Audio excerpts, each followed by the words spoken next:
প্রচণ্ড রোদ, রোদ্রে কিছু দেখতেই পাচ্ছি না। এত রোদ আর এত তাপ, প্রচণ্ড গরম। আজকে আমাদের এখানকার তাপমাত্রা সম্ভবত 39 ডিগ্রি সেলসিয়াস। এর মধ্যে আমরা শুটিং করতেছি আপনাদের জন্য। তো আপনারা আমাদের পেজটিকে সাপোর্ট করবেন। আমি ক্যামেরার দিকে তাকাতে পারতেছি না, কারণ এদিকে উপরের সূর্য একেবারে ডাইরেক্ট চোখে এসে লাগতেছে। তো আপনারা আমাদের জন্য দোয়া করবেন, আর অবশ্যই আমাদের যে পেজ বিপ্লব আহমেদ রাজ, এই পেজটিতে ফলো করবেন।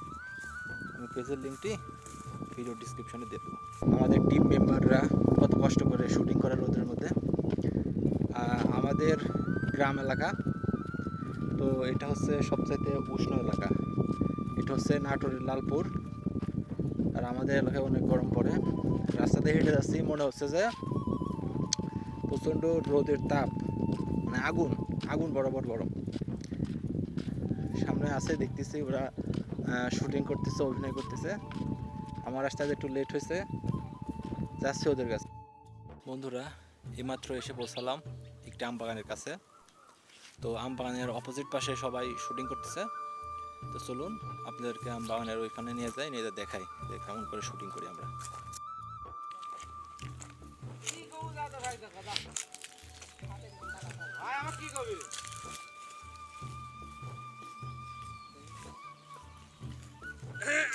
হ্যাঁ, আজকে দেখি জনি আছে হিমেল।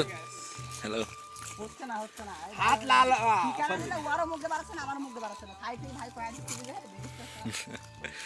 আমি তো তাই কিন্তু বাড়ি কবু তুই আসা মালিকে দেখুন বিপ্লব সবাইকে শিখিয়ে দিচ্ছে যে এইভাবে অভিনয় করবে। এপাশে রাকিব দাঁড়ায় আছে, সবুজ। মালিকে তখন হ্যাঁ, হ্যাঁ। তুই তখনই কবু তুই আমালে তিনক আমি কি দা হ্যাঁ। তুই কবি যে তুই চেতা কাশ্মীর ভাই তো সমস্যা কি কবি আমার? যে তোরে আমি চিনি না, তুই তো সেটা কাশিমের ভাই, তোর তো সমস্যা কি? তখন তুমি কবে যে ও দালা তোলে আমি দেখা নিচ্ছি, আমি এখন আমার ভাইয়ের কাছে যাচ্ছি।